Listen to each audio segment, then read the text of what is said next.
Bonjour à vous, chères fabuleuses. Bienvenue dans cette session de questions-réponses avec notre invitée. Bonjour Valérie de Mainvielle. Bonjour Hélène, je suis ravie d'être là. Ravie également de t'accueillir dans cette session avec les sisters de la grande famille. Merci beaucoup à toi d'abord pour ta participation à notre programme de cette année. On a démarré sur les chapeaux de roue avec toi, avec ces 4 podcasts, comment parler de sexualité avec nos enfants. Merci pour tous ces apports qui ont été très riches. Et merci de nous donner une rallonge, une session de rattrapage. En fait, on a reçu tellement de questions de votre part, chère fabuleuse, qu'on s'est dit que ce serait dommage voilà, de ne pas pouvoir y répondre. Et en même temps, c'était dommage, ça aurait été dommage d'aller trop vite dans les podcasts. Donc, merci à toi, Valérie, d'avoir... Je t'en prie Hélène, c'est vrai que les questions sont savoureuses et il y a de quoi réfléchir, agir, donc je suis ravie d'y répondre. Un grand merci à toi. Alors, moi, je propose qu'on entre dans le vif du sujet ce soir. Bienvenue encore à toutes celles qui nous rejoignent. Bienvenue aussi à l'équipe des Fabuleuses qui est là en commentaire avec vous. N'hésitez pas à interagir. Même si vous l'avez compris, c'est donc aujourd'hui, nous avons la lumière du jour. Ce live est enregistré en amont et puis on vous le diffuse ce soir. Mais voilà, vous êtes en direct, même si nous, on ne l'est pas. Donc, n'hésitez pas à interagir entre vous et avec la fabuleuse équipe qu'on embrasse. Alors, Valérie, on a eu une question de Myriam qui demandait si on pouvait parler un petit peu des premiers amours des ados et notamment comment, en tant que parents, les entourer en cas de rupture. Oui, alors en cas de rupture, ça dépend un peu de l'âge des ados et ça dépend de ce qu'ils ont déjà partagé avec leurs parents de cette histoire d'amour. Mais c'est vrai qu'à l'adolescence, jouer sur le fil de l'intimité, ce qu'on peut dire, ce qu'on ne peut pas dire, c'est assez délicat. Moi, je ne suis pas certaine que les adolescents aient très envie de partager leur histoire d'amour ou leur histoire de rupture avec leurs parents. Souvent, les parents la prennent au détour du chemin comme ça, parce qu'il y a moins de coups de fil ou parce que l'enfant est plus présent en famille, plus qu'avant. Évidemment, s'il n'y a pas eu un contexte favorisant la parole sur ce sujet-là avant, je comprends que les parents ne sachent pas, se sentent démunis. Après, pour répondre à Myriam, comme je ne sais pas très bien à quelle situation ça correspond, je dirais que soit Myriam constate que son ado semble vraiment en souffrance et elle peut lui demander frontalement en disant écoute, je sens que tu vas mal en ce moment. Est-ce que je me demande si je peux t'aider? Est-ce que tu peux me dire? Est-ce que ça a un lien avec la rupture amoureuse? Est-ce que tu as envie d'en parler avec quelqu'un d'extérieur? Est-ce que tu as envie d'en parler avec moi? Donc, poser la question à l'ado. Ce que j'ai remarqué, moi, c'est que très souvent, quand le parent est mal à l'aise, l'enfant va dire non. Donc, si vous-même vous vous sentez mal à l'aise, n'hésitez pas directement à proposer à l'ado de parler avec quelqu'un ou d'en parler aux adultes qui entourent cet adolescent. Et ce que j'ai retenu de ces différents podcasts qu'on a enregistrés ensemble toutes les deux, c'est que finalement, la réponse sera peut-être toujours la même. Hein. C'est créer un sujet de conversation qui devienne le plus naturel possible. C'est quelque part notre priorité en tant que parents, à tout âge, Ouais. et pour toutes les problématiques qui vont s'offrir Tout à à nos fait. enfants sur leur Ouais. chemin. Et c'est l'idée de ces podcasts, et c'est vraiment d'essayer de donner des outils aux parents, parce je dis on, parce que je m'englobe dans cette génération de parents qui n'ont pas du tout été éduqués, ou très très peu, à l'amour et à la sexualité. Et ça donne une génération de parents qui ne sont pas très à l'aise avec le sujet, et qui se demandent comment aborder le sujet. Mais le sujet qu'aborde Myriam aujourd'hui, en fait, c'est le sujet d'un enfant qui souffre. Que ce soit à cause d'une rupture amoureuse ou non, quand on Voilà. sent son enfant s'isoler, mal dans ses pompes, plus irritable, pas hésiter à aller le voir en lui disant écoute, je sens que ça va pas, j'aimerais t'aider à aller mieux, qu'est-ce que je peux faire pour toi? Est-ce que je peux faire quelque chose pour t'aider? Merci Valérie. On a eu une question de Marion qui nous dit mon fils de 5 ans est rentré de l'école en disant qu'il avait fait plein de bisous sur la bouche à son amoureuse. Le terme de lui, nous, parents, nous parlons plutôt de sa super copine ou de sa grande copine. Pour nous, ils sont trop jeunes pour ces mots et ces gestes. comment en parler? Alors ça, c'est une super question que beaucoup de parents se posent, d'autant plus que quand l'enfant, là, elle parle d'un petit garçon de 5 ans, je crois, appelle la petite fille qu'il a embrassée son amoureuse, on ne sait pas si le terme vient de lui ou s'il lui a été soufflé par la maîtresse, par les autres copains et les copines, et finalement, si c'est pas un mot qui vient de l'adulte, mais des adultes autres que ses parents. Je comprends très bien la posture de... C'est Marion son prénom? C'est Marion. Ouais. Qui dit qu'elle n'aime pas ça, elle est mal à l'aise, et ça serait intéressant qu'elle se demande ce qui la met mal à l'aise. Ce qui est important, je pense, d'abord se rendre compte que ce qui nous met mal à l'aise, c'est peut-être qu'effectivement une relation amoureuse à l'âge des enfants, ça n'a rien à voir avec une relation amoureuse à l'âge des adultes, et ça, on peut très bien l'expliquer à l'enfant. Mais d'une première réaction, je dirais que essayez de vous pencher sur l'enfant en le questionnant votre fils, en disant mais qu'est-ce que c'est pour toi être amoureux? Qu'est-ce que tu aimes faire avec Machinette? Est-ce que tu aimes l'embrasser sur la bouche? Alors là, en temps de Covid, c'est pas génial de s'embrasser sur la bouche, mais bon, de façon générale, il ne faut pas hésiter à lui dire, bah écoute, si tu peux éviter d'embrasser sur les bouches, parce que ça, est-ce que tu en as vraiment envie ou est-ce que c'est parce que tu vois papa et maman qui font ça, ou les amoureux qui font ça? Mais qu'est-ce que c'est pour toi être amoureux? Donc lui poser des questions. Parce qu'il y a aussi une réalité à prendre en compte, c'est que les enfants, même petits, peuvent avoir des espèces d'émotions amoureuses, je ne sais pas, mais des liens assez forts pour d'autres enfants. Et ça fait partie de la liberté qu'on leur laisse et de leur intimité, justement, que de leur donner le droit d'avoir un lien particulier à un enfant. Ou de se sentir dévasté parce que tel enfant lui a dit « t'es plus mon amoureux ».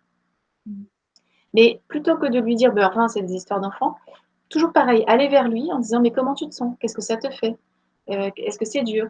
Éventuellement en profiter pour parler de ce que c'est à l'âge adulte et toujours bien dire, tu sais, à l'âge adulte, les histoires d'amour, elles se vivent très différemment. Mais les adultes aussi, ils savent ce que c'est que de faire de la peine, que de faire plaisir, que d'aimer être avec quelqu'un de spécial. Mais toujours partir de l'enfant. Oui? Ouais, merci. En t'écoutant, je me dis que y a beaucoup à travailler aussi du côté de notre vocabulaire, enrichir notre vocabulaire des émotions. Ouais. Qu'est-ce que tu ressens? Et quelque part, c'est quelque chose qu'on peut peut-être travailler aussi pour nous-mêmes et dans nos relations avec nos enfants, voilà, de leur donner des mots aussi pour décrire précisément cette peine, cette souffrance. On a parlé dans les podcasts de dégoût, on a parlé de... Voilà, il y a tout un vocabulaire émotionnel qui arrive avec ces questions d'amour ou de sexualité. Ça peut être intéressant d'enrichir. Oui, tout à fait. Alors, si on ne se sent pas à l'aise, encore une fois, questionner l'enfant de ce que ça lui fait, lui. Mais en se disant que ce n'est pas forcément à vous, parents, de donner des solutions à l'enfant, mais c'est à vous de l'ouvrir. Bon, là, il a 5 ans, le petit garçon, donc je pense que sa mère a envie de lui donner sa vision de l'amour à elle, et on la comprend bien. Mais de l'ouvrir à la discussion et de donner sa vision à elle comme une vision importante, soit, mais une vision. Pas une vision qui vienne remplacer ou écraser la sienne, mais qui vienne la compléter, on va dire. Merci Valérie. Alors une question de Laetitia qui est revenue en fait de nombreuses fois parmi vous, chères fabuleuses, sous plein de formes différentes. Mais Laetitia ne dit pas comment gérer la première relation en termes de beauté de l'amour. Donc le contraire de ce qu'on nous intègre à longueur de journée, ici ou ailleurs. C'est une question qui est beaucoup revenue. Bah oui. Quand on voit que les cours de 3e sur la reproduction, d'ailleurs ils s'appellent comme ça, la reproduction, c'est la seule occasion où est abordée les questions d'amour et de sexualité à l'école, au collège. Et j'ai regardé, parce que j'ai un fils qui est en 4e, donc j'ai regardé ces cours. C'est la même chose que ce que j'ai appris moi en 3e. Ça n'a pas changé. Donc au mieux, on a un schéma très détaillé du sexe masculin et du sexe féminin qui sort d'un dictionnaire du 19e siècle. Et au pire, on a la leçon sur la contraception directe, d'entrée de jeu. Bon, je comprends effectivement que cette question revienne toujours.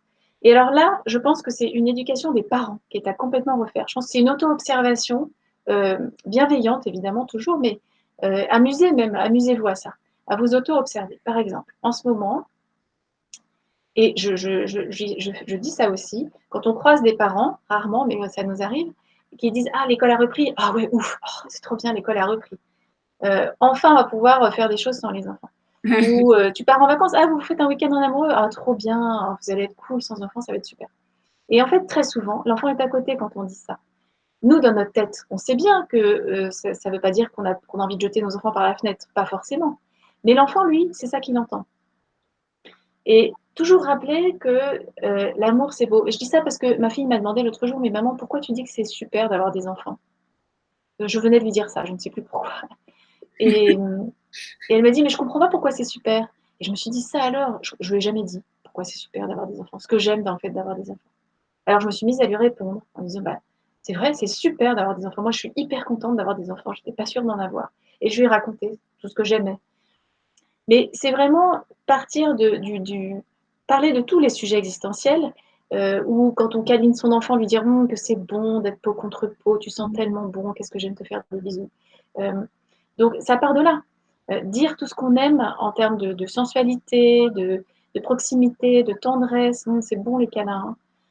Ça part de là. Donner une vision de l'amour qui est beau, c'est pas forcément dire le sexe c'est merveilleux, parce qu'il y a des âges où les enfants sont pas du tout, ça leur parle pas du tout qu'on leur dit ça.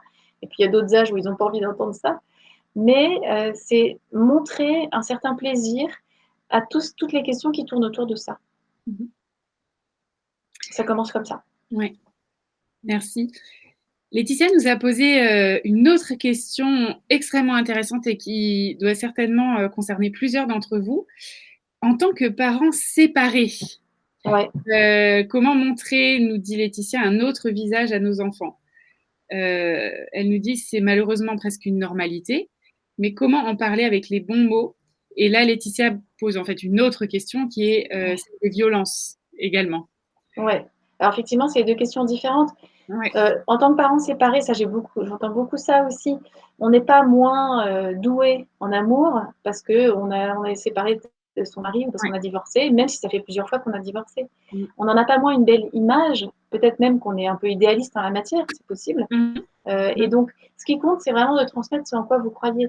Et encore une fois, vos enfants, ils apprennent plus de ce qu'ils vous voient faire, encore plus de ce qu'ils vous voient faire, de ce que vous leur dites. Donc, si ils voient que vous avez divorcé, que vous n'arrivez pas à vous entendre avec votre ex, que c'est hyper conflictuel, ce qui compte, ce qui va rester, c'est ce que vous leur dites.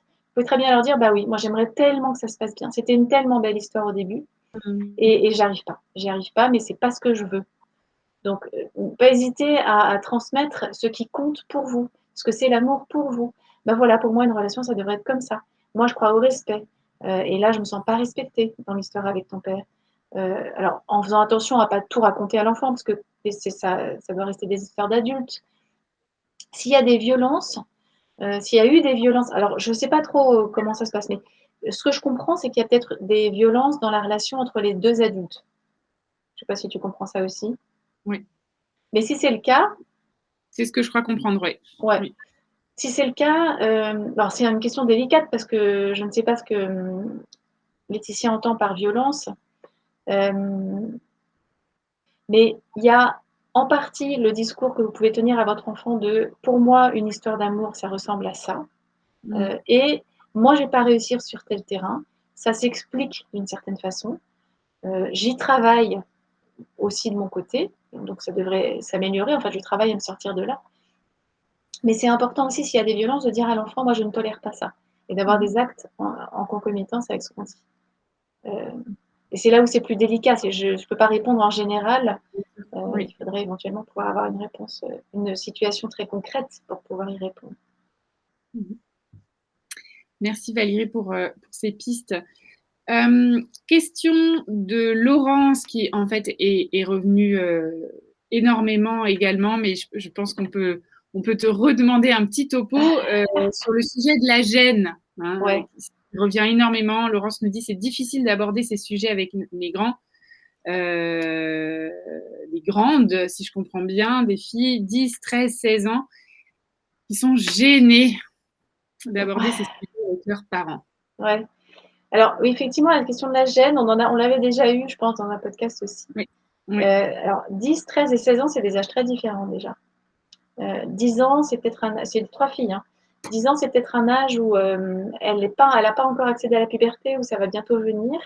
Donc, c'est un âge où la curiosité sexuelle, elle est plutôt endormie.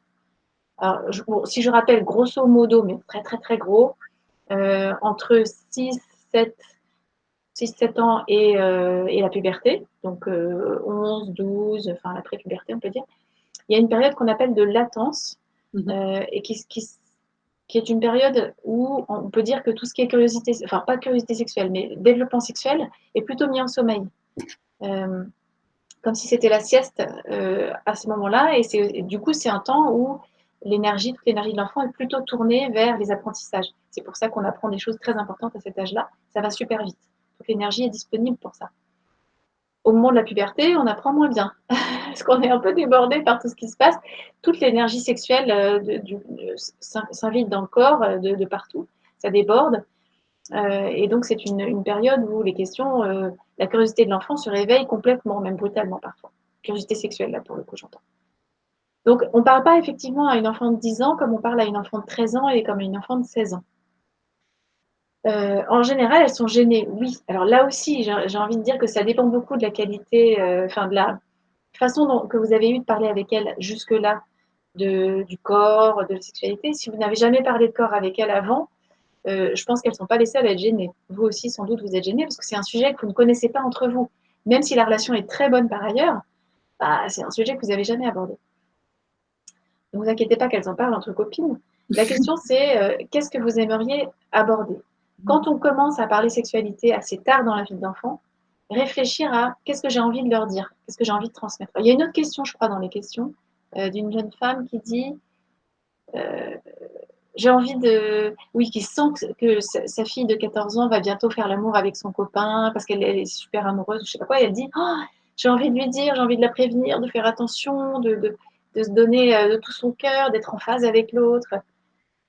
C'est pareil, là, posez-vous la question qu'est-ce que vous avez envie de leur transmettre? S'il y avait une chose que vous vouliez leur dire, c'est quoi? Parce que dans ce cas-là, je prends le cas où on n'a pas parlé beaucoup d'amour et de sexualité avant et qu'on se retrouve confronté à un moment où on sent qu'il faut le faire, ou justement on sent qu'il n'y a rien et qu'on commence à s'inquiéter. Choisissez plutôt une chose plutôt qu'une liste de peurs. Parce que souvent, c'est les peurs qu'on a, nous, qu'on projette dans la vie de l'enfant. Attention, attention, ne te fais pas avoir, ça peut être douloureux, c'est ta petite fleur, machin. Bon. Donc, qu'est-ce que vous voulez leur dire? Une chose, et soit vous pouvez leur écrire une lettre, où vous glisserez cette chose à transmettre au milieu d'une lettre d'amour à votre fille qui change d'étape, qui change de phase dans sa vie. Soit vous pouvez proposer de voir un film ensemble. Alors, j'ai pas de. Est-ce que dans La Boum, alors tu vois, moi je me souviens de vieux trucs. Est-ce que dans La Boum, il y a ça? C'est un bon film d'adolescent, n'empêche La Boum, parce qu'elle est effectivement dans cette phase où elle veut pas parler à ses parents, qui comprennent rien, à rien, et qui sont eux-mêmes dans leurs histoires de couple compliquées. C'est pas mal, La Boum, à revoir. Je re-regarderai avant de vous en parler. Mais oui, pour répondre à Laetitia, j'ai l'impression de lui répondre de pas tellement l'aider. S'interroger sur ce qui vous gêne vous, sur vos peurs vous, et puis choisir. C'est un bon programme déjà. Et choisir une chose à transmettre, éventuellement dans une petite lettre ou dans une façon de communiquer un peu différente, un peu spéciale. Choisir une chose à transmettre et puis j'ose rajouter, même si c'est pas moi l'expert, mais encore une fois, en faire un sujet de conversation à partir de maintenant. C'est-à-dire si ça n'a pas été le cas avant, et ben c'est pas trop tard, on peut lancer le sujet. On peut. La seule chose, c'est qu'à partir de 13, 14, 15, 16 ans, il me semble que les enfants vont considérer leurs parents comme étant has-been sur ce sujet, en leur disant attends maman c'est bon, toi tu connais rien. Enfin, il va y avoir des yeux levés au ciel. Et il est possible que le parent se sente régulièrement jeté hors de ce canal de communication-là. Et c'est à cette situation-là que je répondais en fait dans ma tête. Parce qu'il y a de fortes chances que ça puisse se passer comme ça, malheureusement. D'où l'intérêt de commencer à parler très tôt à ses enfants. C'est pour ça que j'insiste là-dessus. Merci Valérie. Alors voici ce que nous a écrit Cindy. Ici, j'ai réussi à aborder le sujet avec ma fille, mais mon fils, qui va avoir 15 ans, j'ai suggéré à mon fabuleux d'évoquer le sujet avec lui, la puberté, le changement chez les garçons. Mon fabuleux me dit oui, mais ne bouge pas. Des conseils. Est-ce plutôt à papa, à maman d'en parler? Point d'interrogation. Super question. Alors effectivement, il y a des sujets pour le garçon, quand le garçon commence à devenir prépubère justement, quand il est rempli d'hormones, qu'il commence à muer. Je pense notamment à une question à 100 balles qui est la question des éjaculations nocturnes. que peu de femmes connaissent d'ailleurs. Où effectivement, je comprends que la mère se dise, c'est plutôt à son père de lui en parler, zut. Mais mon fabuleux ne bouge pas, dit-elle, c'est ça? Oui. Ça veut dire que lui, ça lui convient pas. Il est hyper gêné. Et même si la situation n'est pas idéale, je pense qu'il vaut mieux que la maman en dise un petit mot, en sentant que le père est gêné, quitte à lui dire, écoute, est-ce que tu veux que j'en dise un petit mot? Même si ça la gêne et qu'elle ne sait pas trop quoi bien en dire. Mais sur ce sujet-là, par exemple, on peut très bien dire, écoute, parler de ce que c'est que le sperme, ce que c'est que l'érection. Ils le savent probablement déjà, mais encore une fois, vos mots comptent. Et lui dire, parfois, ça peut t'arriver pendant la nuit. C'est complètement mécanique. Ou alors, un peu plus tard, ça vient associé à des rêves érotiques. Bon, de détailler un peu et dire, c'est pas sale, c'est pas moche, est-ce que ça t'est déjà arrivé? Si ça t'arrive, tu t'inquiètes pas, c'est absolument normal. Et puis, si tu es mal à l'aise, si tu veux, on peut changer les draps. Soit tu le fais, soit je le fais moi. On en parle ensemble, mais sois toi très à l'aise. Si ça ne te gêne pas, on lavera les draps toutes les temps de semaine comme on fait d'habitude. Et puis c'est tout. Et toujours laisser la porte ouverte en disant si tu as besoin d'en parler, on en parle. Ça, c'est un sujet qui est aussi abordé dans les bouquins qu'on propose aux adolescents. Donc moi, je recommande aussi pour tous ces sujets-là qui sont difficiles à aborder. Mais de ne pas embêter votre conjoint s'il est gêné. Parce qu'il peut être très pudique, il peut avoir aucune envie d'en parler. Et ça sera pire que tout s'il se force pour l'adolescent, qui va sentir sa gêne et en ressentir une lui aussi. Je ne pense pas que ça soit vraiment aidant, ça. Et je rebondis sur les bouquins. Oui. Peut-être que chère Fabuleuse, tu suis ce live, mais en fait, tu n'as pris le temps d'écouter aucun podcast ou quoi que ce soit. Donc, on se permet de répéter des petites choses. Ouais. Et tu nous disais, Valérie, tu nous enjoignais à laisser traîner un maximum de bouquins partout. Ouais. Partout, je sais pas, mais aux chiottes, dans les toilettes, mettre des bouquins. Alors, il y en avait 2 notamment. Est-ce que je répète les titres? Oui, si tu veux bien. Il y avait, alors c'est ceux 2 que j'ai trouvé. Le guide du zizi sexuel. Je n'aime pas beaucoup le titre, mais le contenu est vachement bien fait. Et l'autre qui s'appelle En mode ado. Il y a une version pour les filles, une version pour les garçons. Et je vous recommande vraiment d'acheter les 2, que vous ayez des filles ou des garçons. Parce que les garçons vont être attirés à un moment pour lire les bouquins des filles. Et c'est chouette qu'ils sachent. Ouais. Merci. Alors, on a une question alors, qui est très large, mais tu auras peut-être un début de réponse pour Aurélia, qui nous dit « J'aimerais pouvoir avoir des clés pour anticiper la préadolescence, pour être prête quand ça arrivera. » Tu en as déjà c'est une grande question. Pauvre Aurélia, ça me rappelle les questions que posent parfois les fabuleuses qui disent « Mais comment me préparer à avoir des enfants ?» Pour moi, on peut pas. On ne peut pas se préparer. Et alors, c'est pareil, j'aimerais bien avoir Aurélia, qu'elle puisse nous détailler sa question. Qu'est-ce qui lui fait peur? Enfin, à quoi elle veut se préparer? Mais ça peut être ça, se préparer du reste. Ça peut être se poser des questions en amont en disant qu'est-ce qui me ferait le plus peur? Qu'est-ce qui serait un cauchemar absolu pour moi à l'adolescence de mes enfants? Et puis, donc, quand on se pose cette question-là, moi, j'aime bien poser l'autre question qui est qu'est-ce qui serait extraordinaire? Qu'est-ce qui serait une merveilleuse surprise qui se passe à l'adolescence? Parce qu'on entend vachement de choses sur l'adolescence. On dit que c'est un âge tellement ingrat, que les ados sont horribles, qu'ils parlent qu'en grognant, qu'ils sont tout le temps sur le canapé à rien faire. Certains sont comme ça.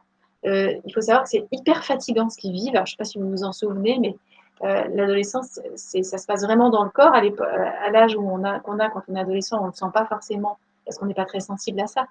Mais c'est hyper énergivore. Et donc, oui, on est fatigué tout le temps. Et donc, oui, certains gèrent leur fatigue en s'affalant dans le canapé, mais pas tous. Certains grognent, mais pas tous. Donc, si vous avez une belle relation, une belle qualité de relation avec votre enfant, elle peut aussi se prolonger à l'adolescence, c'est possible. Donc, c'est intéressant de projeter votre pire cauchemar, mais aussi votre plus belle surprise en matière d'adolescence, et de ne pas trop se mettre la pression en disant c'est pas très utile de se préparer parce qu'on ne sait pas quand ça arrive ni comment ça va se passer.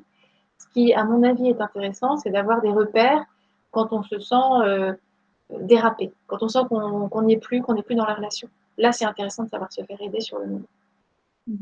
Voilà ce que je répondrais. Et c'est Aurélia. Aurélia nous parle de préadolescence. Concrètement, c'est les premiers signes de l'adolescence?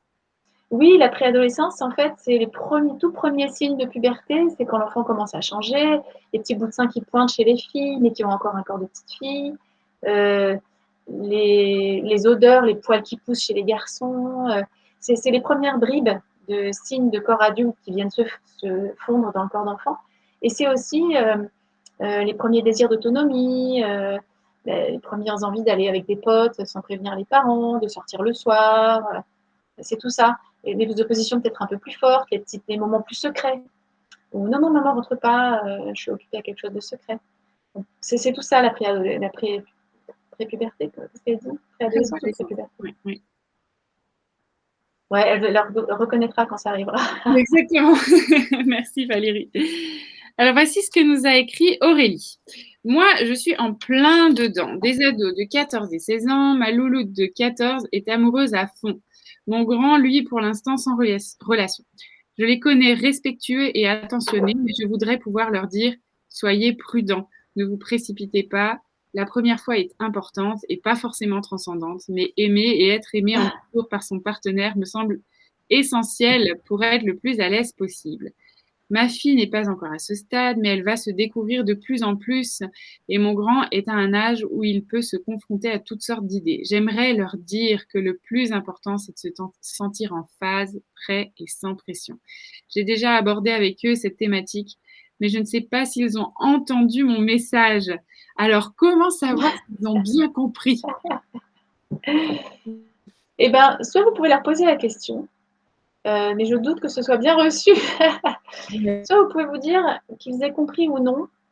C'est pas ça qui compte en fait. Moi, ce que je retiens dans cette question d'Aurélie, là, ce qui me paraît très intéressant, c'est quand elle dit j'aimerais leur dire que le plus important, c'est de se sentir en phase, prêt et sans pression.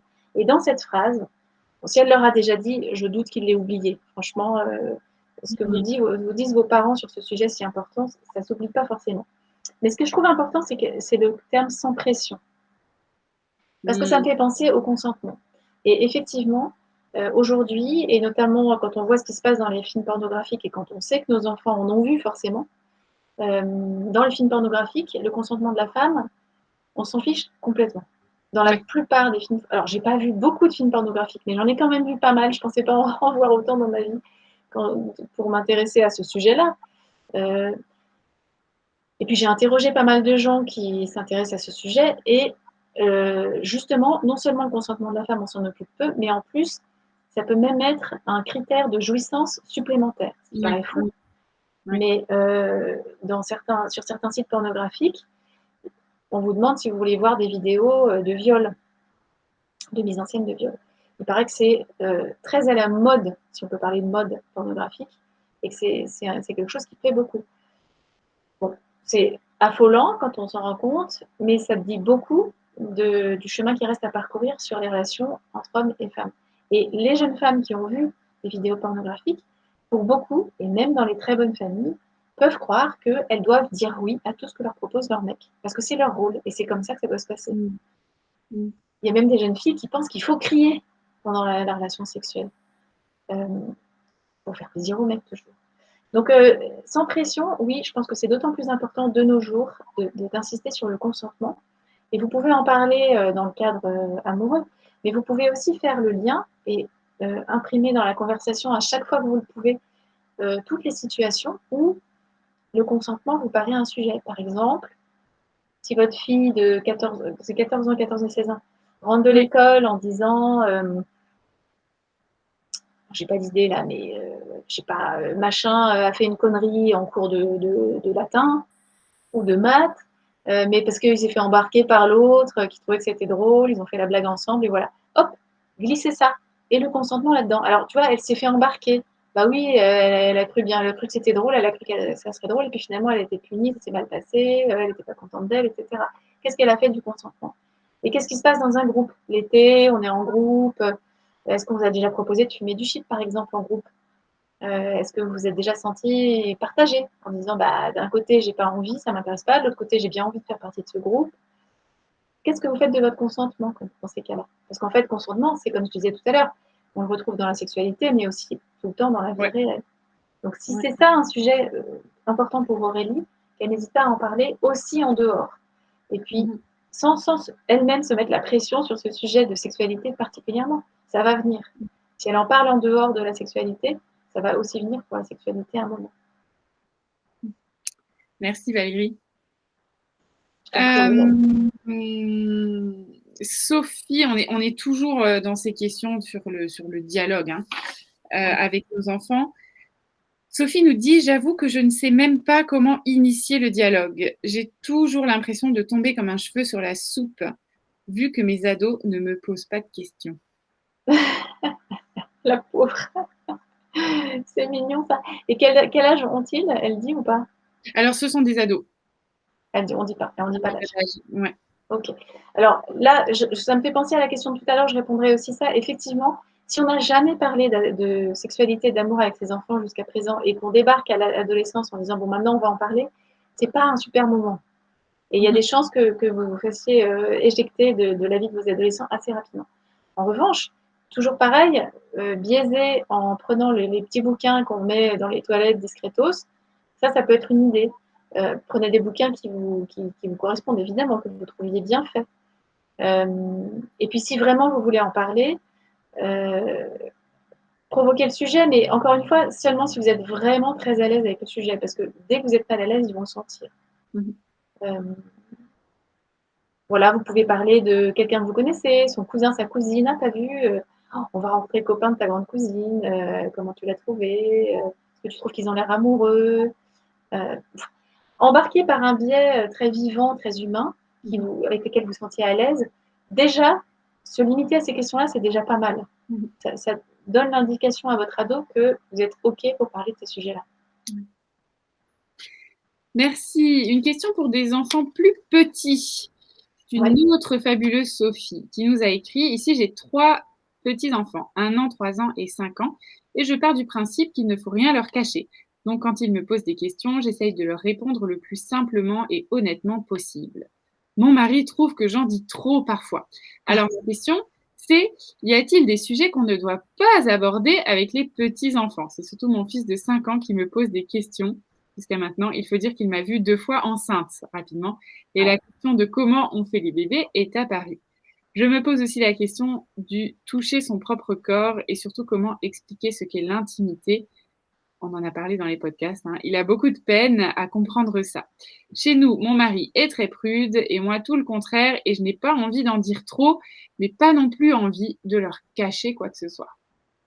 Oui, c'est intéressant. Moi, je pense pas qu'on en dise trop. Je pense que c'est plutôt chouette et qu'elle n'attende pas forcément de son mari qu'il en parle beaucoup, mais qu'elle rassure son mari en disant écoute, je pense que plus j'en parle et plus le sujet de discussion peut. De toute façon, les enfants vont vite comprendre qu'avec leur père, ils ne peuvent pas trop en parler. Ouais. Mais la question me semble être, alors en dire trop, je ne pense pas que ce soit un danger. En revanche, sur la façon d'en parler en fonction de l'âge, là, oui, il y a des nuances à apporter. Et je pense que c'est aussi, c'est le sens du début de la question, si je me souviens bien, parce qu'il y a plusieurs questions dans cette question. Mais la façon d'en parler, effectivement, on ne parle pas de la sexualité de la même façon à un enfant de 5 ans, ou de la question comment on fait les bébés, puisqu'elle en parle, et à un enfant de 8 ans, ou à un enfant de 3 ans. Ce n'est pas du tout la même chose. Alors effectivement, les enfants qui ont vu leur maman enceinte, ça développe une curiosité qui va très loin et qui peut être très envahissante pour eux. Donc c'est hyper important d'être à l'écoute et de leur parler de ça. Si vous êtes mal à l'aise, prenez toujours la tangente de les questionner. Par exemple, quand ils vous demandent mais il est comment le bébé, à ton avis, tu l'imagines comment? Pour engager la conversation et puis avoir une petite idée de ce qui se passe pour eux ou de leur questionnement plus précisément. Mais la façon d'en parler compte. Je pense que quand les enfants sont petits, la question, c'est pas tant une question. Alors, on en avait parlé dans un autre podcast, je crois que j'employais cette expression, c'est pas tant une question de tuyauterie. Ouais. C'est pas comme dans les cours de troisième, on n'a pas besoin de savoir les termes scientifiques de tout ce qui se passe. C'est plutôt une question de quelle histoire d'amour suis-je née? D'où je viens? C'est souvent ça comme question chez les enfants petits. Chez les enfants grands aussi, d'ailleurs. Mais les enfants grands, ils sont peut-être intéressés quand eux-mêmes, ils vont passer à l'action. Les enfants petits, non. C'est vraiment de quelle histoire d'amour suis-je née? Donc, on peut y mettre plein de poésie, tout en restant assez proche d'une forme de réalité. Il ne s'agit pas d'inventer des trucs comme dans Marcel Pagnol où il pensait qu'un bébé, on déboutonnait le ventre de la maman pour que le bébé naisse. Pas la peine de raconter des salades. Mais mettre un maximum de poésie et puis peut-être choisir certains sujets sur lesquels on met des détails et d'autres sur lesquels on ne les met pas.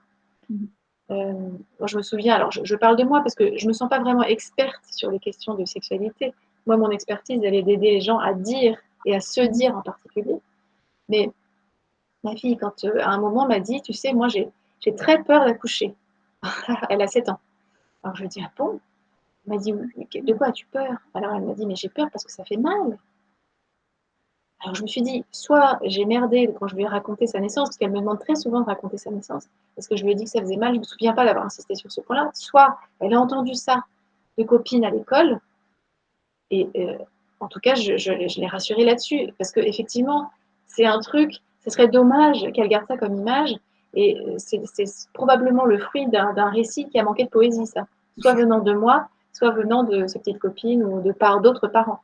Mais pas hésiter à pas forcément ignorer certains détails, mais insister sur d'autres choses qui sont plus poétiques. Et on retient cette question d'où je viens.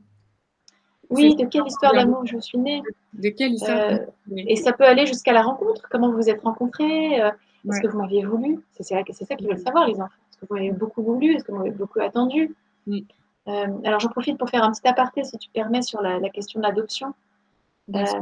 Parce que j'ai accompagné une jeune femme récemment qui a 2 enfants adoptés. Et les enfants adoptés aussi, ils ont envie de cette question. Mais chez eux, elle est beaucoup plus complexe. Parce qu'ils savent qu'ils ont été pas tellement voulus à la naissance, peut-être à la conception, mais pas à la naissance. Et puis, ils ont été abandonnés. C'est quand même assez dur. Alors aujourd'hui, heureusement, on sait mieux quoi dire aux enfants adoptés. Et souvent, on conseille aux parents de leur dire que leur maman les a donnés. Dans abandonner, c'est ce que disait Françoise Dolto. Dans abandonner, il y a le mot donner. Et leur maman, c'est en quelque sorte un geste d'amour. Elle les a donnés en se disant, moi, je ne suis pas capable d'en faire quelqu'un de chouette, mais je le donne à une famille qui va savoir l'aider à grandir. Donc là aussi, parler de cette histoire d'amour en disant, bah, tu as été donné une première fois, et puis nous, on t'attendait. Quand on t'a choisi, on t'attendait aussi. Merci Valérie. Alors, Marion nous a dit, pour ma part, j'ai 2 grands de 9 et 10 ans. Ils disent que c'est dégoûtant quand on marie. Ils parlent de sexuel, les trucs sexuels, et selon eux, c'est dégoûtant. Je vois bien qu'ils se posent pas mal de questions, mais je ne sais pas trop comment aborder les questions de puberté et de sexualité avec eux. Je ne me vois pas faire une discussion en frontal, par où commencer? Et on a déjà répondu à la question, faut-il utiliser un support BD, livre, reportage? À vos propositions. Alors, tu nous as déjà proposé des idées de support. Peut-être une réaction sur le dégoûtant? Oui, c'est drôle. Enfin, c'est drôle, tous les enfants passent par là. Ça, c'est le signe que les enfants sont en période de latence, par exemple. Ils ne sont pas encore attaqués par la prépuberté. Oui, alors, dans ces cas-là, moi, ce qui me touche dans cette question, c'est Marion, c'est ça? Oui. C'est Marion. C'est quand elle dit, je ne me vois pas faire une discussion en frontal. C'est pas la première à dire en frontal, d'ailleurs. Je me sens qu'on l'a déjà entendu. Et ça, moi, je le prends comme un signe qu'elle n'est pas à l'aise et qu'elle se dit, OK, allez, on redresse nos manches et on balance tout. On y va. Et ça, c'est pas du tout nécessaire. Donc, vraiment, j'espère que les fabuleuses se sont dégagées de cette obligation de devoir tout dire d'un coup, d'en faire une grosse discussion, conseil de famille. Pas du tout. Là, ces petites filles ou ces petits garçons, je ne sais pas, 9 et 10 ans, on ne sait pas si c'est des filles ou des garçons, mais peu importe, ils font des grimaces de oh, c'est dégueu quand ils voient leurs parents s'embrasser. C'est le signe que pour eux, leur énergie sexuelle n'est pas encore réveillée. Et c'est tant mieux. Donc, essayez d'être traductrice de ce que vous voyez en disant mais c'est normal que vous trouvez ça dégueu, les petits choux. Plus tard, vous verrez que c'est délicieux. Mais aujourd'hui, vous trouvez ça dégueu parce que c'est pas de votre âge et c'est bien normal. Et puis c'est tout. Donc, essayez de vous faire la traductrice tout en comment dire, en acceptant leur réaction comme étant légitime. C'est comme ça que vous ouvrez la voie à un dialogue possible par la suite. Une question sur le corps de Fanny. Je me demande comment accompagner mes enfants dans la découverte de leur corps, de leur sexualité, afin qu'ils apprennent à se respecter pleinement, à se faire respecter. Comment leur faire prendre conscience que leur corps est précieux et qu'il leur appartient. J'aimerais pouvoir mettre les bons mots peut-être aussi avec des références bibliographiques pour aller plus loin dans certains questionnements. On va peut-être rappeler le titre aussi de ce livre de Maëlle Chaland-Belval, si je ne me trompe pas. Oui. Valérie. En tout cas, Fanny se réjouit de découvrir ce module. Ça, c'était avant le démarrage de ce module avec les 4 podcasts. Et encore, merci à toi, Valérie, pour toutes les réponses que tu nous as apportées. Alors, le corps de mes enfants est précieux et il leur appartient. Oui, le corps de mes enfants est précieux, il leur appartient. Et mon corps aussi est précieux et il m'appartient. Faire découvrir le corps à ses enfants, enfin, les éduquer à la sexualité, c'est avant tout leur apprendre à aimer leur corps, effectivement, et plus tard à aimer le corps de l'autre. Et apprendre à aimer son corps, ça commence au tout début, et c'est grâce à vous que ça se passe. C'est-à-dire que plus vous allez nommer ce que vous faites, plus vous allez toucher vos enfants, nommer ce que vous touchez. Par exemple, dans le bain, est-ce que vous avez tendance, est-ce que quand l'enfant est petit, mettons qu'il se tienne debout 1 an et demi, 2 ans, dans le bain, vous savonnez avec la main ou avec le gant de toilette. Est-ce que vous passez partout? Est-ce que vous nommez ce que vous faites? Est-ce que vous passez aussi sur la vulve? Est-ce que vous nettoyez aussi la verge du petit garçon ou pas? Est-ce que vous nommez ces mots? Et ne serait-ce que ces mots-là, est-ce que vos enfants les connaissent? C'est vraiment en apprenant à l'enfant à connaître son corps que vous allez lui apprendre à l'aimer. Et quand je parlais tout à l'heure des éjaculations nocturnes, tout ce qui est sécrétion du corps, qui n'est pas toujours fantastique, que ce soit fantastique, qui n'est pas toujours ni facile à trouver beau, ni qui sent forcément bon.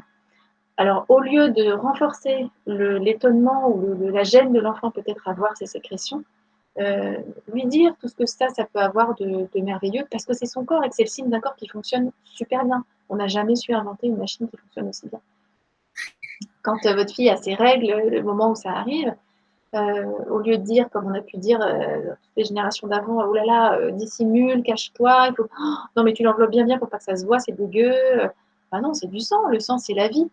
Donc si une enfant vous dit mais c'est dégueu maman, ça sent mauvais, lui dire ben, ça sent ce que ça sent parce que quand c'est un liquide qui macère, ça sent ça. Mais le sang c'est la vie et lui dire ce que ça peut avoir de beau de votre point de vue.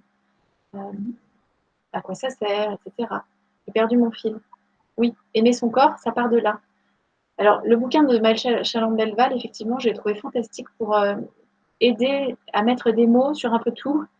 Et il s'appelle Oser leur en parler. Oser, EZ. Et je crois que le sous-titre, c'est, je ne me rappelle plus, parler d'amour, éduquer les enfants à l'amour et la sexualité. Non, aux relations affectives. Si vous tapez Maëlle Chaland-Belval et Oser leur en parler, vous allez trouver. Et vous pouvez taper ce nom aussi sur le site des Fabuleuses, puisque notre chère Hélène Dumont avait publié sur le site des Fabuleuses une interview de Maëlle Chaland-Belval. Donc, à l'intérieur de cette interview, vous avez le lien directement vers ce bouquin également. Voilà. Et puis, sur mon site, il y aura aussi une interview de Maëlle Chaland-Belval sur son bouquin qui va apparaître la semaine prochaine, je crois. Lundi prochain, il me semble. Oui, oui. Donc, c'est sur ma newsletter, si vous voulez. Mais bon, il sera sur son site aussi, committees.com. Extra, on se réjouit de le retrouver. Elle est hyper intéressante. Ouais. Merci Valérie. On a encore quelques petites questions. Une question de Christine. Question vocabulaire. Comment expliquer les choses à une petite fille de 5 ans qui se pose et qui pose beaucoup de questions sur le corps? Elle est très intéressée par tout ce qui tourne autour du zizi, zézette. Elle va bien, en plus bientôt avoir un petit frère et elle se rend compte de pas mal de choses. Je cherche à tenir un discours simple et ouvert, sans choquer. Je cherche aussi à l'encontre de ce qui s'est fait à ma génération, à encourager un rapport positif et libéré au corps, tout en essayant d'insister sur l'aspect très intime à protéger. Ouais, alors là, c'est un condensé de tous les fils, toutes les délicatesses, toutes les pincettes à prendre, effectivement, quand on se retrouve confronté à ça. Là aussi, je crois entendre que c'est la question de Christine. Je ne sais pas si Christine a l'habitude de parler de ça avec ses enfants. La petite fille a 5 ans. Oui. D'abord, toujours reconnaître que c'est normal qu'elle se pose des questions sur le corps et que c'est même que vous la comprenez. Je pense que c'est hyper important de reconnaître la curiosité de l'enfant et de l'encourager. Parce que oui, l'enfant est curieux, très curieux. C'est normal qu'il le soit. Et encore une fois, il vaut toujours mieux que sa curiosité, que vous soyez la première à recevoir cette curiosité, plutôt qu'il aille l'exercer à l'école ou avec des plus grands que lui. Donc, essayez de valoriser cette curiosité en disant, bah oui, c'est très mystérieux, tu te rends compte, le ventre d'une maman, ça peut contenir un bébé, puis le bébé, ça grandit à l'intérieur du ventre, le ventre est élastique. C'est extraordinaire. Après, essayez aussi de réfléchir que l'enfant de 5 ans, il ne veut pas forcément savoir tout sur comment on fait l'amour. Pas forcément. Peut-être que oui, mais peut-être que non. Peut-être que ce qui l'intéresse, c'est justement ça. Comment ça se passe qu'un bébé grandit dans un ventre? Comment ça se passe que la peau est élastique? C'est peut-être des questions que vous n'imaginez pas et qui sont beaucoup plus faciles pour vous à répondre. Peut-être commencer par là. Là aussi, vous pouvez questionner votre enfant en disant, bah oui, je vois que ça t'intéresse beaucoup. Qu'est-ce qui t'intéresse? Commencez par lui poser la question à lui et essayez de vous mettre un peu dans une posture d'enfant, en ce sens où essayez de voir ça comme une belle histoire, en disant, mais c'est un truc passionnant, c'est plein de mystères, c'est une belle histoire, qu'est-ce que je vais lui raconter de cette belle histoire? Au lieu de vous sentir acculé en disant, ah, il va me demander comment on fait les enfants. Merci. Et je me permets de te poser une petite question bonus, puisqu'on a lu Zizi et Zézette. Oui. Et on en a parlé dans les podcasts, mais je pense que c'est important de le redire. Valérie, comment est-ce qu'on nomme le sexe féminin, le sexe masculin? Est-ce que c'est Zézette, Zizi? Est-ce que c'est vulve et pénis? Est-ce que c'est important de dire le vrai nom? Oui. Oui, je pense que c'est très important de dire le vrai nom, de la même façon que vous dites, par exemple, ventre. Je compare avec ventre parce qu'il a souvent des surnoms, celui-là. On dit le petit bidon ou je sais pas quoi. Alors, vous pouvez dire le bidon, mais demandez à votre enfant. Je suis sûre que s'il dit bidon, il sait aussi dire ventre. Il sait comment ça s'appelle. Vous pouvez très bien employer des petits noms. On a chacun des petits noms différents, Zizi, Zézette, chaque famille, ses petits noms. Mais je trouve que c'est très important que l'enfant sache comment s'appelle vraiment cet endroit-là et qu'il sache le nommer. Et qu'il sache le nommer pour les garçons comme pour les filles. Et tu nous disais d'ailleurs que c'est important d'avoir des noms différents.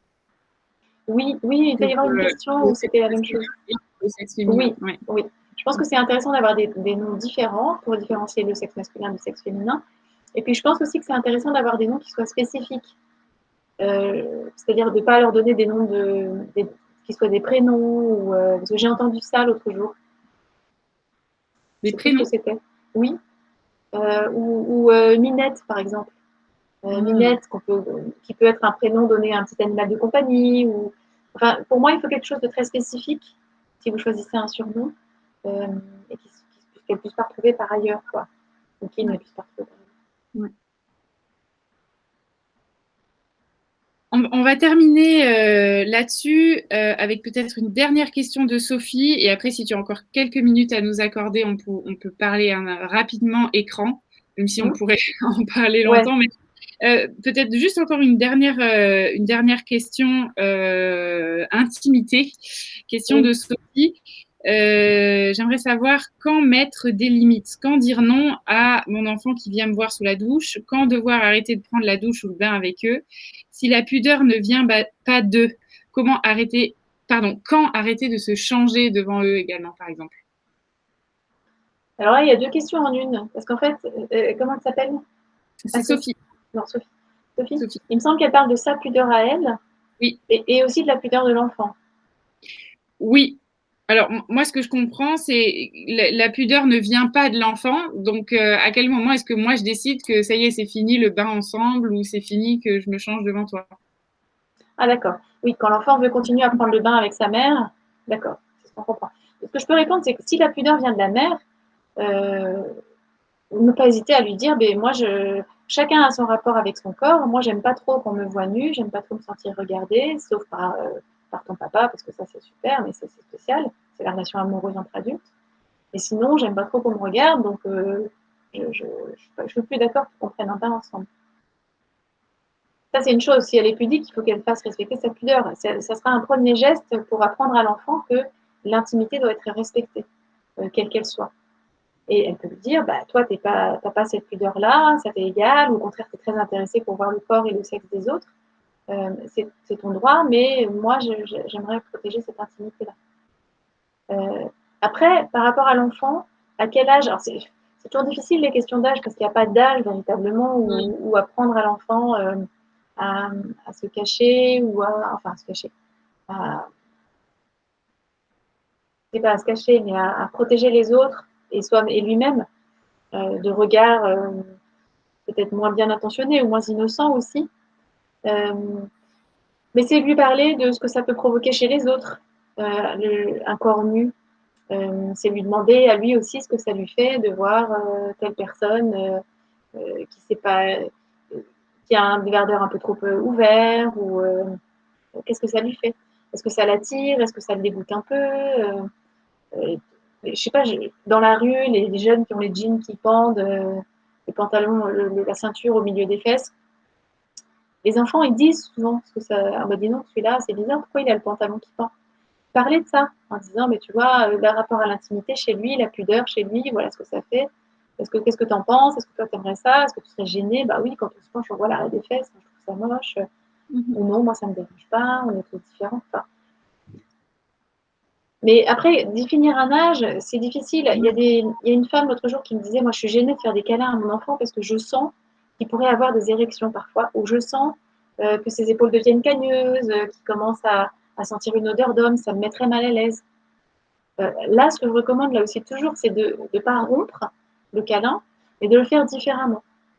En disant, bah, maintenant, on peut s'embrasser peut-être plus en faisant un câlin avec la partie haute du corps, par exemple, sans se coller comme on faisait quand on était enfant. Mais nommer tout ça. Et ne pas hésiter, essayer de se sentir très à l'aise. Vous avez le droit d'être pudique, vous avez le droit d'être gêné par son.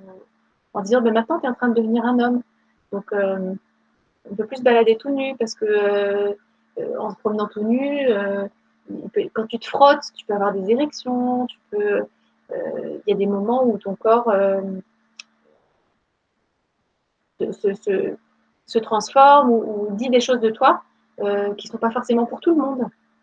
Et puis toi, tu peux être confronté à la pudeur d'autres et tu dois les respecter aussi. Ce que j'entends, c'est que finalement, voilà, en tant que parent, on serait rassuré d'avoir un cahier des charges où on nous dit, voilà, à tel âge, il faut dire ça, à tel âge, on arrête le bain, à tel âge, on arrête de changer de cheveux. Et ce que j'entends, c'est qu'en fait, on n'est pas là-dedans, on est dans de la relation et dans oui, dans l'adaptation permanente. L'adaptation, oui. Effectivement, ça dépend de l'âge, ça dépend de la relation avec l'enfant, ça dépend du caractère de l'enfant, ça dépend de ses copains, de ses influences. Chacun est différent, ça dépend de son tempérament. Mais c'est pour ça qu'on fait ces podcasts et que je m'efforce d'aller sur ce terrain-là, qui n'est pas forcément mon terrain de travail de tous les jours, mais qui est avec cette idée de vraiment donner un maximum d'outils aux parents pour qu'ils se sentent à l'aise d'aborder ce sujet-là. Ouais. Qu'ils disent, ben, moi ça me gêne de te voir tout nu. Je ne saurais pas te dire pourquoi, mais ça me gêne. Je trouve que tu as un physique qui me fait penser à un homme. Et donc ça change notre relation un peu. Alors j'ai envie de continuer à te faire des câlins, mais j'ai pas envie de sentir ton corps d'homme dans mes bras, donc je vais faire des câlins différemment. Et tout en disant, je ne suis pas parfaite, je t'aime toujours autant, mais on peut pas se. Enfin, tu grandis et ça implique des choses différentes. Un grand merci à toi, Valérie, pour tous ces éclairages. Est-ce que on peut faire encore un petit une question écran? Allez, une question écran. Bon, on ne peut pas tout dire. Alors, est-ce que je te laisse, toi, peut-être nous donner 2-3 pistes? Alors, Candy Neige a dit les écrans m'intéressent. Comment les gérer pour que les ados, pour les ados, pardon, sans que ce soit un éternel conflit? Est-ce qu'il faut consulter les historiques, leur faire confiance? Ouais, c'est une grande question. Laure a posé aussi la question des smartphones. Et nous dit que d'ailleurs, si nos enfants n'ont pas de téléphone, ils peuvent avoir accès à celui des autres. C'est vrai. Il y a énormément de choses à dire et tu nous as déjà conseillé ce livre qui a été rédigé en fait par un groupe de parents. C'est une femme qui a lancé un groupe de parents. Elle s'appelle Marie-Alix Leroy, Leroy. Elle a lancé un groupe de parents sur Facebook qui s'appelle Tous Unis pour pas de smartphone avant 15 ans. Je crois que ça s'appelle comme ça. J'en fais partie parce que mes enfants n'ont pas de smartphone puisqu'ils n'ont pas encore 15 ans. Et elle a rédigé un bouquin qui est très bien fait, très court, très facile à lire et qui donne des bonnes pistes. Mais grosso modo, si je devais résumer, donner quelques pistes pour les smartphones, je vais m'intéresser aux smartphones pour l'entrée en sixième, parce que ça, c'est vraiment un sujet. Traditionnellement, visiblement, les parents équipent leurs enfants d'un smartphone en sixième. Ce qu'ils disent, c'est oui, mais je le fais pour des questions de sécurité. Je veux pouvoir joindre mon enfant, je veux qu'il puisse me dire je suis rentrée à la maison, je veux qu'elle puisse me dire je suis là. Mais ce dont ils ne se rendent pas toujours compte, les parents, c'est qu'en faisant ça, ça équivaut à jeter son enfant dans une jungle où l'insécurité est à tous les points de clic. Ouais. C'est vraiment, en matière de cyberharcèlement, on fait des choses 10 fois pires sur Internet que dans la vraie vie. En matière de pornographie, d'images choquantes, c'est pas que la pornographie, hein, mais des exécutions en ligne, des trucs épouvantables qu'on peut voir, des images de violence épouvantables qu'on peut voir, et même des accouchements qu'on peut voir en ligne, sur YouTube, en direct, tout ce qui est de moins poétique pour le coup. Tout ça, ça peut extrêmement choquer nos enfants. Et ils sont déjà dans une époque où de toute façon, ils verront des images choquantes. Donc, je pense que c'est vraiment important de les éduquer là aussi aux écrans, en leur disant, on en avait parlé déjà, je crois, tu verras des images choquantes. De toute façon, tu verras des images qui vont te choquer. Le truc à faire dans ces cas-là, c'est d'en parler, pour ne pas que ces images influencent ta vie future ou restent bloquées et te écrasent, comme si c'était un disque dur, une partie de ton cerveau, mais vraiment en parler pour essayer de libérer l'influence qu'elle pourrait avoir sur ta vie. Ça, c'est une chose. Et puis, réfléchir et vous dire que vous vraiment vous posez la question, pourquoi équiper mon enfant d'un smartphone en sixième? Si vous voulez vraiment le faire, c'est indispensable de mettre un contrôle parental. Et le contrôle parental vous envoie, pour répondre à la question de Candy ou je ne sais plus, vous envoie un petit rapport sur le temps qu'a passé votre enfant sur l'écran, par exemple, ou les notifications qu'il a reçues. Les notifications, ce sont les notifications du contrôle parental qui envoie un petit message à votre enfant quand il va sur un site où il n'est pas censé aller en disant attention, ce site, tu n'es pas censé y aller, tes parents ont voulu bloquer ce contenu. Est-ce que tu le sais? Alors, parfois, ça n'empêche pas l'enfant d'y aller, mais en tout cas, vous recevez la notification. Donc, vous savez qu'il est allé voir ça, vous pouvez en discuter avec lui. Le contrôle parental, il est indispensable à mettre sur les smartphones. Indispensable. Mais ce qui est encore mieux, ce qui est complémentaire en fait, c'est de discuter avec l'enfant et de le prévenir. Les réseaux sociaux, normalement, c'est à 13 ou à 15 ans qu'on peut y aller, pas avant. Sur Instagram, sur TikTok, on a l'impression que c'est très facile et c'est très sympa, c'est un réseau social pour faire des vidéos. C'est le paradis des pédophiles, TikTok. Une petite fille va être amenée finalement à se dénuder de plus en plus. Au début, c'est pour danser, pour se montrer, puis finalement, c'est pour s'enlever tout son t-shirt. Elle va le faire sans penser à mal. Sauf que la petite Lucie en face, c'est pas du tout Lucie, c'est un gros Bernard. Mais ça, c'est. Donc, dans le petit bouquin, c'est assez bien expliqué tout ça. Moi, je suis hyper méfiante vis-à-vis des écrans depuis toujours. Donc, c'est intéressant de le savoir aussi quand on m'écoute. Mais vraiment, je vous engage à bien vous questionner en amont sur pourquoi on veut équiper notre enfant d'un smartphone. Je ne crois pas que les équiper d'autres choses va les couper de leurs copains. Parce qu'on entend beaucoup ça, oui, mais il n'aura pas de copains si je ne lui donne pas de smartphone. Tout le monde a un smartphone, donc il n'aura pas de copains. Ça, c'est faux. Enfin, questionnez-vous. Questionnez-vous sur pourquoi vous le faites, si vous le faites. Et si vous le faites, vraiment, mettez un maximum de protection pour protéger votre enfant, parce que ça va très, très vite. Et en papotant toutes les deux, tu me disais que en fait, il y a aussi l'option du téléphone. Le téléphone, le 9 touches, car ça existe encore à pavé. Oui, la brique. Je sais pas comment on appelle ça, la brique. Ouais, je sais pas non plus comment on appelle ça. Une solution pour voilà, pour les vrais. Oui, c'est une solution. De taxi, Alors, de voilà. Oui, si on veut.